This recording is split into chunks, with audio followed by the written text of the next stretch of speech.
Nós estamos tendo a alegria de receber aqui hoje no podcast SG na Prática o deputado federal Flávio Nogueira, do PT do Piauí. Deputado, é uma alegria contar com a vossa presença aqui no nosso Estúdio Global em Brasília para abordar uma pauta iminente, uma pauta de tamanha importância para o Brasil e, sobretudo, para o estado do Piauí.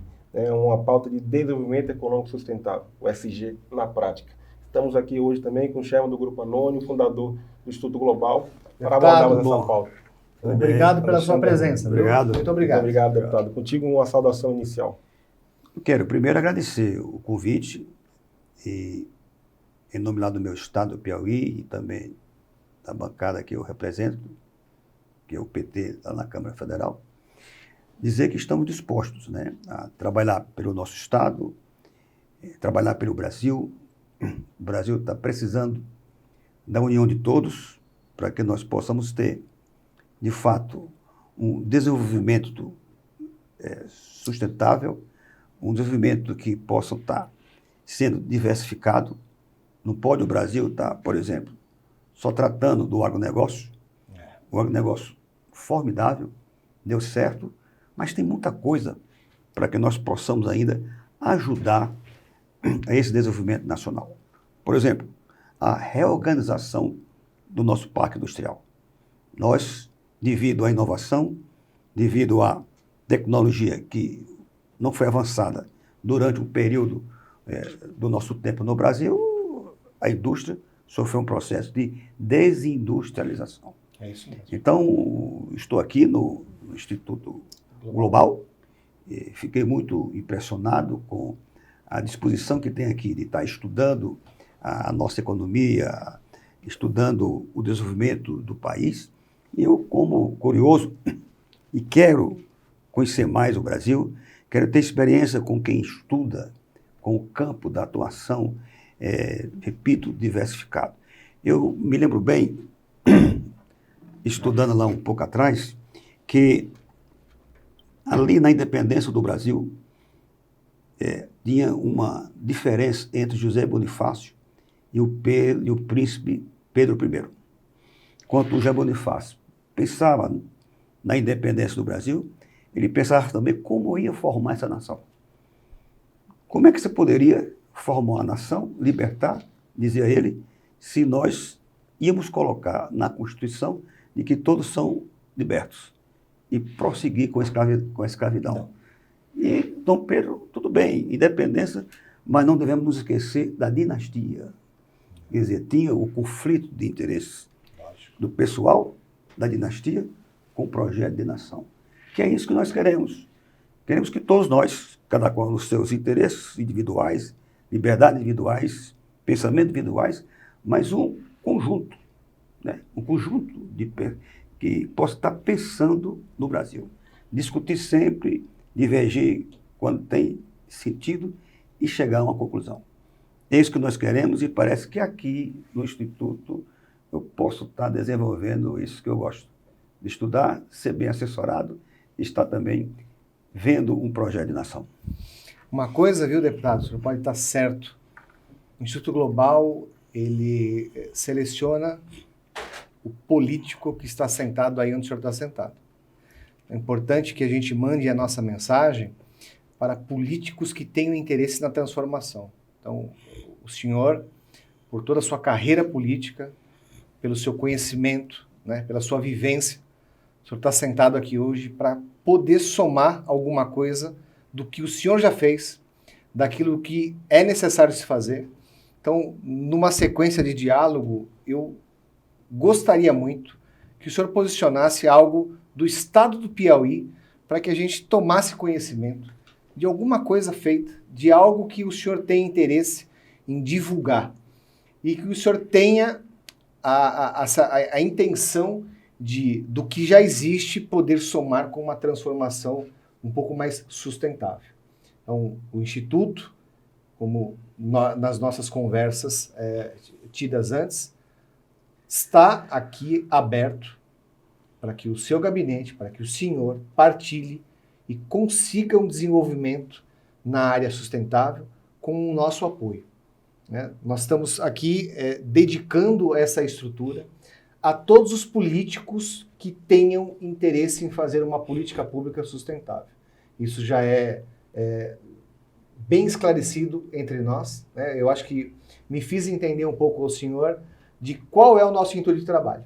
Mas o intuito do senhor estar aqui é que eu quero que o senhor converse alguma coisa do que o público precisa ter ciência e que eles não têm ciência.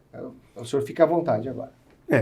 Em relação ao meu estado, o Piauí, tem uma curiosidade muito grande que ele se formou as suas dimensões geográficas, as suas demarcações de limites, né, de divisas com outros estados, e também o seu desenvolvimento, que foi o desenvolvimento mais ali no setor primário, que foi o setor da criação de gado.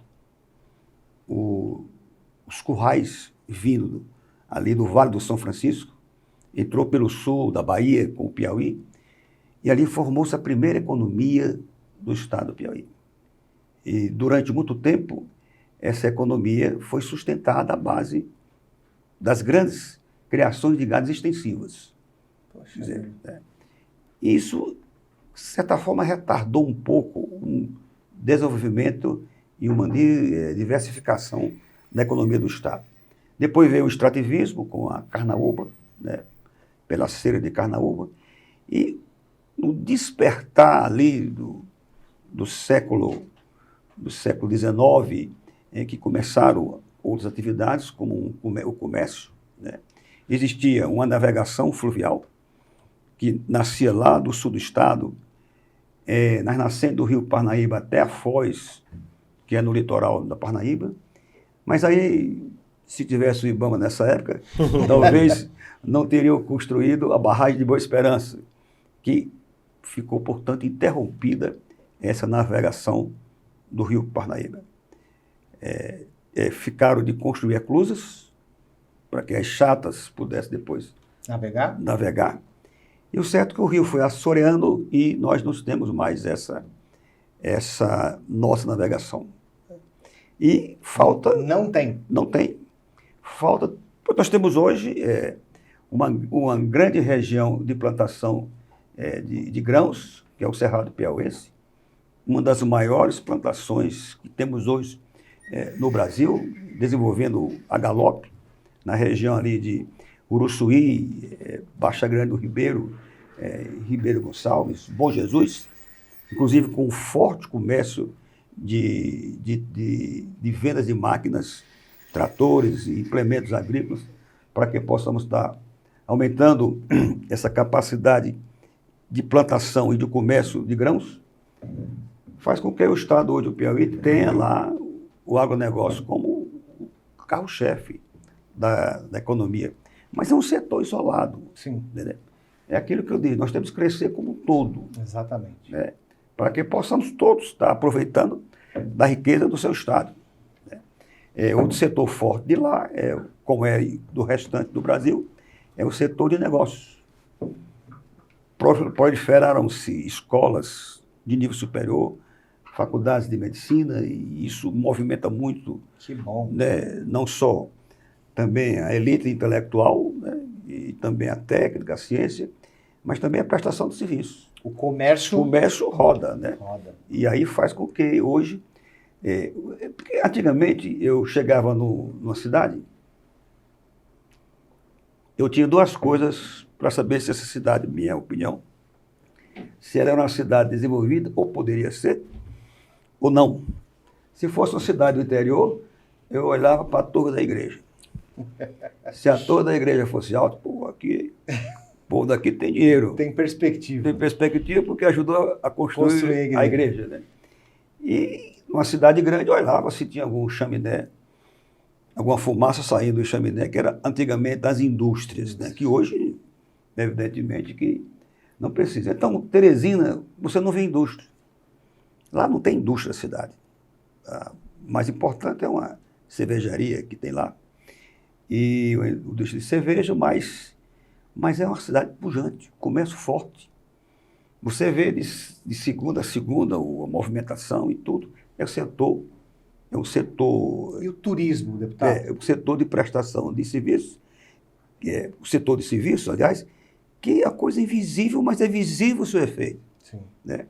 Quanto ao nosso turismo, né, que eu fui secretário de turismo, o deputado Flávio Júnior também foi, nós temos lá também belezas naturais. O delta do Parnaíba, e você já deve ter ouvido Sim. falar ou foi lá.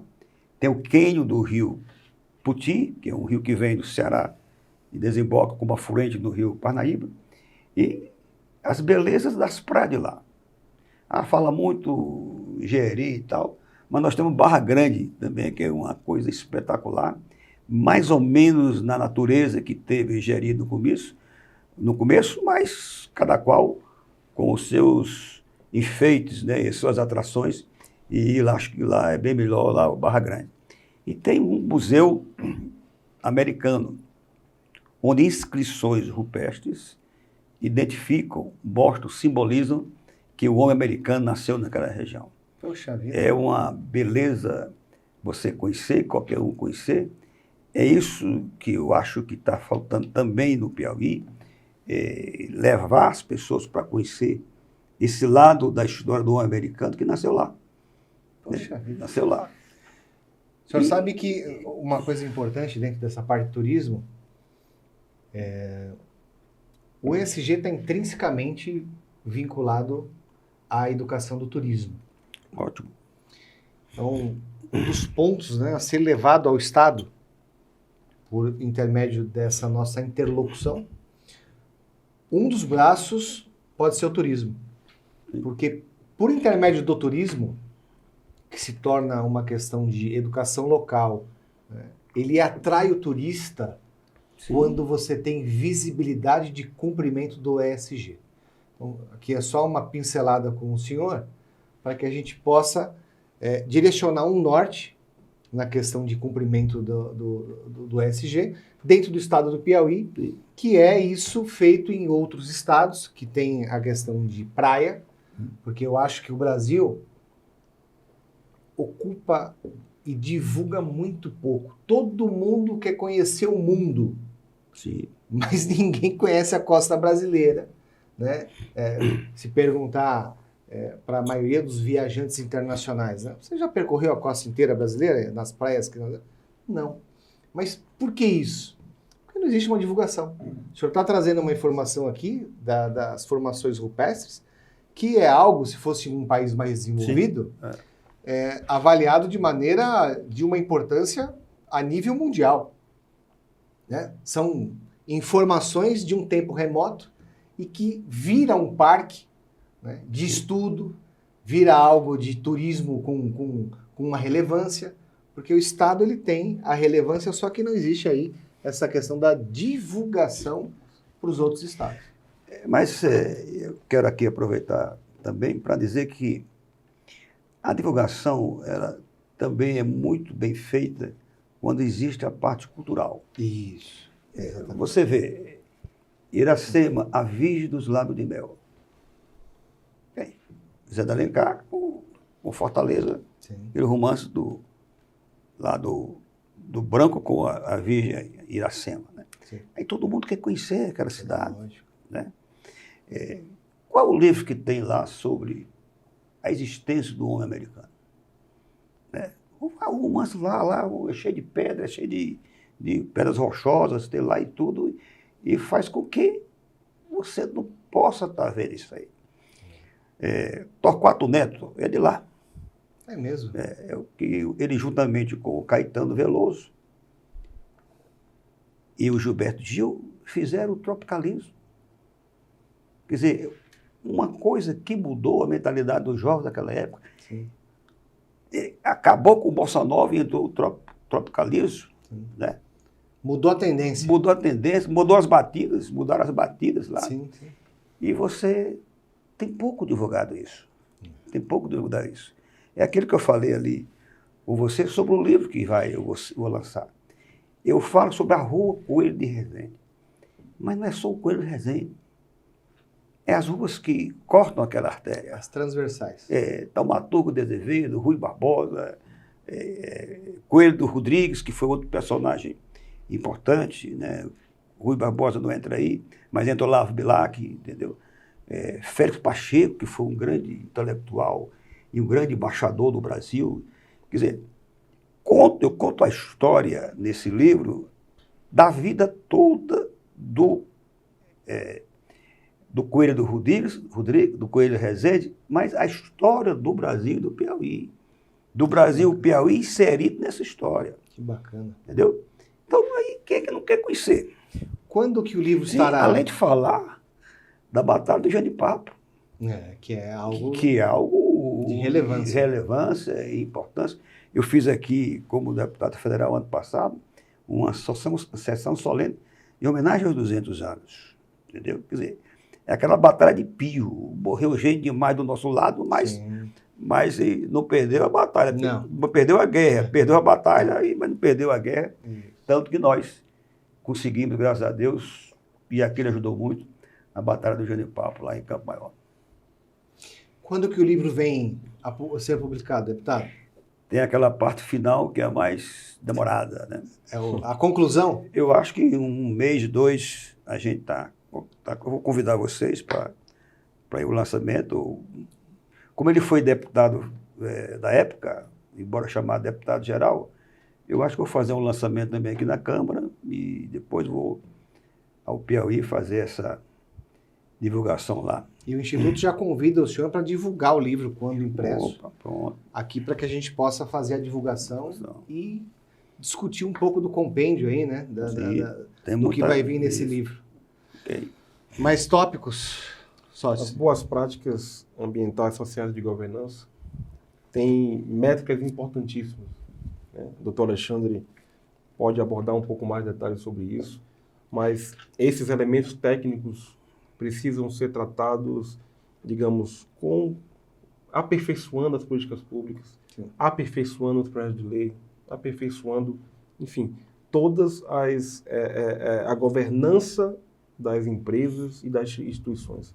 E esse é um movimento que nós estamos encampando no movimento ESG na prática. Uma coisa, deputado, que é de grande relevância para o Estado.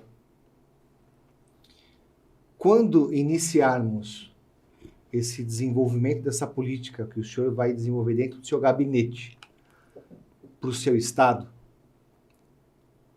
o senhor vai ver a repercussão de empresas tendo interesse em ter sede no seu Estado. Ótimo. Maravilhoso. Né? É importante que o senhor tenha essa visão. Nosso universo entre instituto e o mundo privado, ele é cercado de experiências. O mundo, deputado, busca hoje políticas onde a empresa dele, né, do empresário, tenha visibilidade de cumprimento das normas de sustentabilidade. Estamos falando das grandes empresas. Então, o que nós podemos prever desse início desse trabalho, né, com o gabinete do senhor?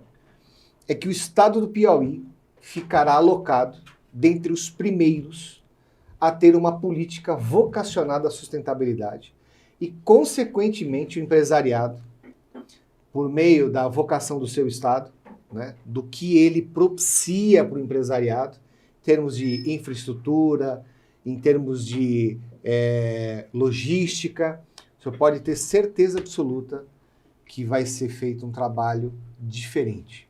Então, é importante que nós, hoje, deixamos isso bem claro, que esse trabalho do Instituto perante o gabinete, né, perante os seus técnicos, esse auxílio vai trazer benefício para o Estado. Seria, e será sim importante. O Estado do Piauí ele é um Estado grande, né, territorialmente. Estreito no norte do Estado, tanto que nós temos pouco mais de 60 quilômetros de praia, lá no interior do Estado, não é na capital. E ele depois vai assim como uma bota, parecido com o mapa da Itália. Sim. Fica largo lá no... Então, assim como uma meia cheia e faz com que ele seja até bonito, porque distingue-se dos outros. Não é um filetinho, não é né? Um filetinho, né? Isso. Mas ela por exemplo, em termos de infraestrutura, em termos natureza que foi pródiga lá. Nós temos aí a energia solar, né, que tem bastante já desenvolvido, a energia eólica, ferro, muito minério de ferro. Cidade brasileira ali perto, vocês conhecem, brasileira é Piripiri, dezenas e dezenas de Mineradoras? De carretas levando o minério para ir para o PECEM, para exportar. Isso também porque tudo vale também o trabalho de cada um e de cada uma, né? A prefeita lá de Piripiri, a Jove, ela trabalhou muito para isso também, evidentemente com o nosso incentivo, né? E fez com que esse minério fosse deixado de ser lá natura, lá perdido. Sem perspectiva. Sem perspectiva, né? Esperando alguém, me tira daqui, né? Isso.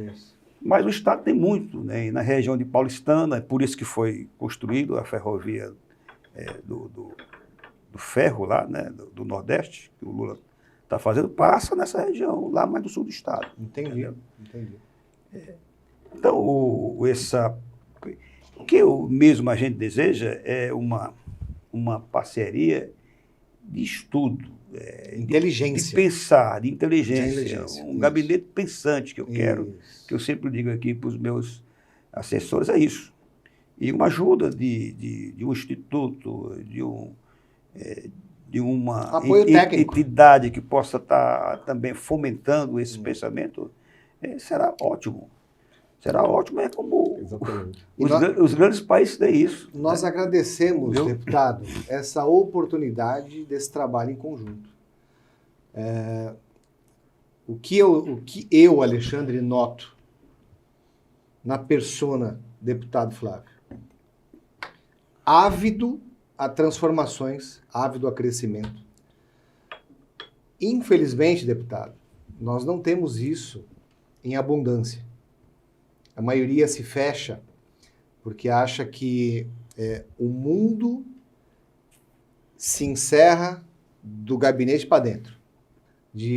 Mas isso aí eu sei, isso aí eu faço, isso aí eu consigo, mas fica tudo em cima daquelas perspectivas de alcançar, mas sem uma equipe técnica não é possível. Então, o Instituto agradece essa condição de portas abertas, agradece o seu empreendedorismo, porque essa é uma figura do político necessário hoje para que a gente consiga alcançar a Agenda 2030. É importantíssimo essa visão de parceria somando, né? E não que o Instituto vá disputar a atenção, ou nada disso. Então, parabéns pela essa iniciativa e por esse justo motivo é que o SG na Prática, o senhor vai estar encabeçando, né, com total exclusividade dentro do estado do Piauí. Ótimo, né? A gente agradece porque qual é a intenção do político? É estar trabalhando pelo seu estado. É isso aí. Uma visão geral de bem-estar social e econômico de todos e também um projeto de nação. Ninguém cresce só, não pode crescer só São Paulo. Não. Tem que crescer o Piauí, Ceará, Pernambuco, todos os estados, porque aí a gente fica forte mesmo, né? Aí pode dizer que nós temos sim aí soberania. Então qualquer aconselhamento, lógico que isso tem discussão, lógico que tem isso, críticas, podemos estar discordando, acertando, mas faremos ver isso sim, né? E eu acho que o Congresso também, se tivesse muitos institutos que pudessem estar pressionando também os deputados, os parlamentares, para que pensássemos de maneiras diferentes, embora com um projeto nacional, a gente poderia estar já em outro estágio. Deputado, para nós é uma honra, só reforçando as palavras do Dr. Alexandre, né, poder caminhar lado a lado do senhor, da sua equipe tão valorosa, né, de pessoas ali tão produtivas, né, que pensam o Brasil, e aí isso vai muito do líder, né, que consegue engajar a equipe, a ponto de estarmos conversando por vezes de madrugada, e eu quero louvar aqui a própria Ana, que toca ali o gabinete, todos os que estão ao redor do senhor, isso vai muito do líder, né, de quem lidera esse engajamento, esse posicionamento dos assessores, de quem está ali a colaborar. É uma pauta que, com toda certeza, é a oportunidade do Brasil se destacar no mundo como protagonista da economia. É a nova economia mundial. Estamos falando da agenda verde, transição energética, combustível do futuro. São pautas em que o Brasil não apenas é um grande, digamos, já é líder nato, como pode se destacar, ter uma posição relevante na economia mundial. Ser um dos líderes, né, está ali na posição de protagonista dessa pauta. Por todo o contexto que tem. Pelas reservas, pelas questões naturais, geográficas, por todo o contexto privilegiado que o Brasil tem. E nós estamos falando da sustentabilidade, que são 5 P's, digamos assim. Paz, parcerias, pessoas, planeta, né? Então, são 5 P's que nos abordam a pensar nas pessoas, a pensar no planeta, na sustentabilidade que envolve a sustentabilidade corporativa. Ele costuma falar, o empresário precisa conhecer a sua comunidade, saber o nome da mãe do funcionário que está trabalhando ali. Só para a gente concluir nosso tema, que eu sei que o tempo do senhor é exíguo, dentro dos indicadores sociais do ESG, existem 3 deles que são muito importantes. O empresário, ele tem que conhecer o seu colaborador. Sim. O empresário tem que conhecer a família do seu colaborador. E o empresário tem que conhecer a comunidade no entorno do seu CNPJ. Então, esses 3 indicadores, que são questionários, que quando a gente faz a implementação do ESG, isso é colocado. E isso é uma coisa que tem que ser disseminada. Né? Como falamos numa reunião anterior, no nosso almoço, importantíssimo que cuidemos da nossa mão de obra. Né? Então, isso são pontos que são de extrema relevância. Óbvio que temos aí 1.555 indicadores, contudo, nessa condição de humanização entre empresa e colaborador, família e a comunidade no entorno, são itens que eu sempre destaco dentro dos meus diálogos. E quando disso desenvolvido, o relacionamento se transforma. Porque o empresário ele consegue ter a sensibilidade do que é a empresa dele para com a sociedade. E aí ele vai ter a visão correta, né? Que o colaborador está realmente participando da empresa dele e ele, empresa, conhece a vida daquele colaborador. E hoje o que a gente vivencia, na maioria das vezes, é muito triste. Por quê? O empresário não sabe nem onde um funcionário mora e qual é a condição da casa dele. A empresa não tem noção do que aquele colaborador passa dentro de casa. Não sabe que fica 3 horas enfrentando a condução, 3 horas para ir, 3 horas para voltar. Não sabe, às vezes, que ele tem um filho com problemas na questão da educação. Não sabe muita coisa. Então, esse trabalho implementando a questão do ESG, deputado, é importantíssimo. Mas isso é o ESG na prática. Isso é o ESG na prática. Só que o nosso trabalho com o senhor é fazer as discussões, como o senhor mesmo disse. Né? Tudo tem que ser debatido. Sim. Tudo tem que ser discutido. Óbvio que a parte técnica versus a parte de execução vão ter os seus entraves, porque nem tudo é execuível dentro do nosso cotidiano, mas faremos o máximo possível para, com o seu gabinete, que a gente possa executar esse trabalho. Parabéns, deputado.